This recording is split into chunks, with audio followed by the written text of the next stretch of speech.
Hey there, gang. I'm just passing through Kansas City from the south, and I thought I would stop at the cemetery here on the left, Forest Hill, and thank you to one of our viewers and subscribers, Sanford Selby, recommending the story. There is a boy that is in the mausoleum, the Abbey here, whose name was Bobby Greenlease, kidnap victim,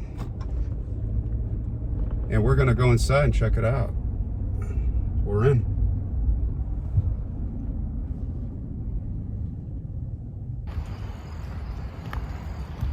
Okay, I'm not sure if the front door is going to be open. I did go to the side. There's really no side door. This looks like the only entrance. And boy, these stairs look really bad. I'm betting it's not open. Might have to go get permission to get in here. Holy cow. Look at this.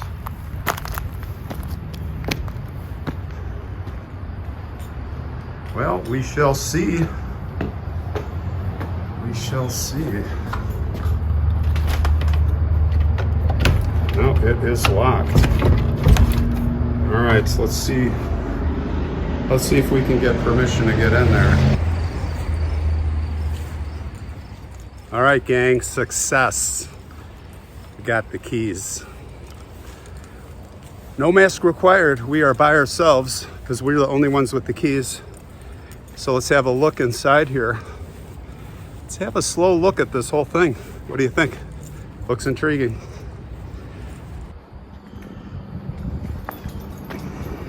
Let's see what we got here.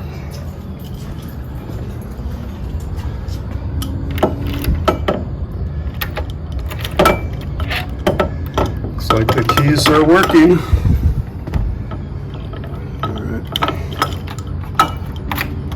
All right, let's go in.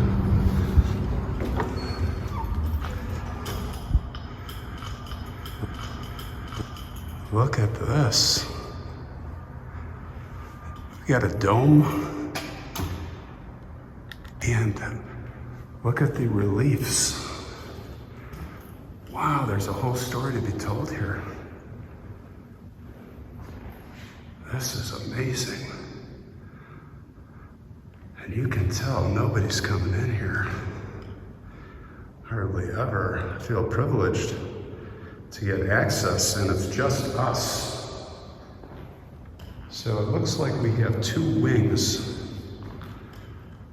which we will check out.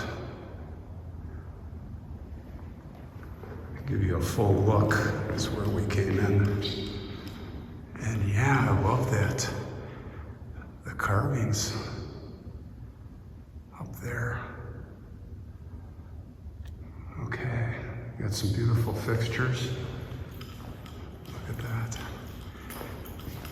That reminds me of the Art Deco period, which is, I think, when this, I don't know when this was built. We'll have to check. I'll put it in the description box. Look at these columns. Look at this. There's a switch on here. Okay. Battery operated, as there is no cord. Unless there's an outlet under the floor. Well, let's take a look at, what do we have here? This is a main tomb here of Roberts. Oh, here's the Greenlease family, okay. So Robert Jr. on the bottom, we're gonna tell his story. And there's his father and his mother. Okay, so let's take a look around here. And I'll just give you a brief overview of what happened. It's a very, of course, sad story as we look through, as we look around.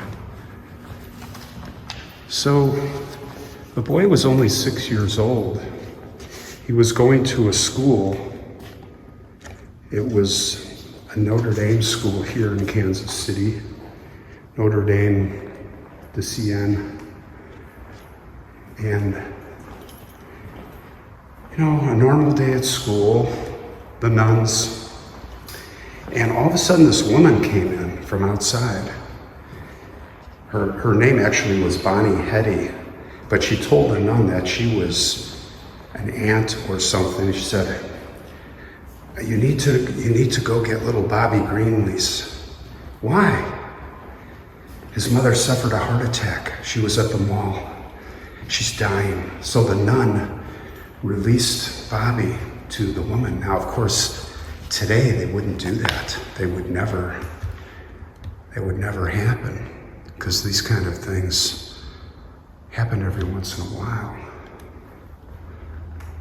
So it was very sad, because you knew probably where this is going. So she released the boy, and this Heady she came there by cab. So she took the cab to this nearby drugstore where her boyfriend was. His name was Carl Hall, and that is where he had his car parked. Put the boy in the car. Now you have to wonder if he was screaming, or maybe they probably tricked him, like, hey, we're your mom. We're gonna take you to your mom. Anyway, they took him. The whole idea was to get a ransom. And why, I don't know, but they took him to a field, a remote field. And they didn't waste any time. First, this Carl Hall, this beast, he took out a rope, tried to strangle little Bobby, and that didn't work. The rope was too short. So he started beating him in the head over and over and over. The boy struggling, screaming. And finally got his gun out, and he tried to shoot Bobby in the head, and he missed. Oh my gosh. And I'm not laughing, it's just like brutal. It's unfathomable. And he finally shot him in the head. I think he ended up shooting him twice.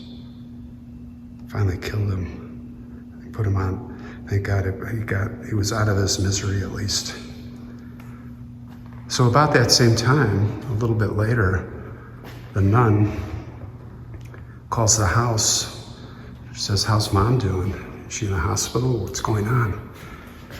And of course the mom is the one that answered the phone, I believe. And she's horrified. She's like, what? Now you got to imagine what the nun felt. Oh my gosh, the guilt, to her utter horror. So they had killed the boy, but they were trying to get ransom money. So they did make contact with the family. They wanted $600,000, and in the meantime, they buried little Bobby in the backyard under some flowers. Flower bed. So $600,000. Now, Dad was a really rich guy. He was a Cadillac dealer. He owned dealership. He was worth like $24 million. So, those people were targeted. Lots of stories, kidnap stories from those days, many ending in death like this. And they got the money together because it turned out his friend was Arthur B. Eisenhower, who was the president of one of the large banks here, Kansas City. And they got the money together and they made the drop. That was Dwight Eisenhower's brother, and I believe Dwight Eisenhower was president at the time, so they were all on board to save the little boy. God bless them. Well, they delivered the money, and for naught. They were arrested in St. Louis. At least the Charles Hall was, and then of course he just, coward that he is, he gave up the identity of his accomplice. They were both arrested, and Bobby's body was found there. Well, what happened? Unlike today, they went to trial.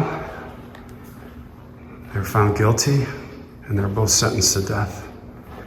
And very much unlike today, I think it was 80 days later or something like that, within 3 months, they were looking at each other, sitting side by side in the gas chamber. They were both executed together.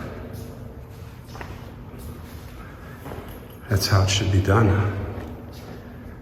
You know, the only thing is against execution is sometimes innocent people are convicted, so that's a tough part of it. That's the conundrum, as they say. That's the crypt of little Bobby Greenlease Jr., Robert Greenlease Jr., 1947 to 1953. And he really didn't stand a chance, did he? So sad. Just for greed and money. Well, they met their end. Rest in peace, Bobby and Robert Sr. in Virginia and the family. May you all rest in peace.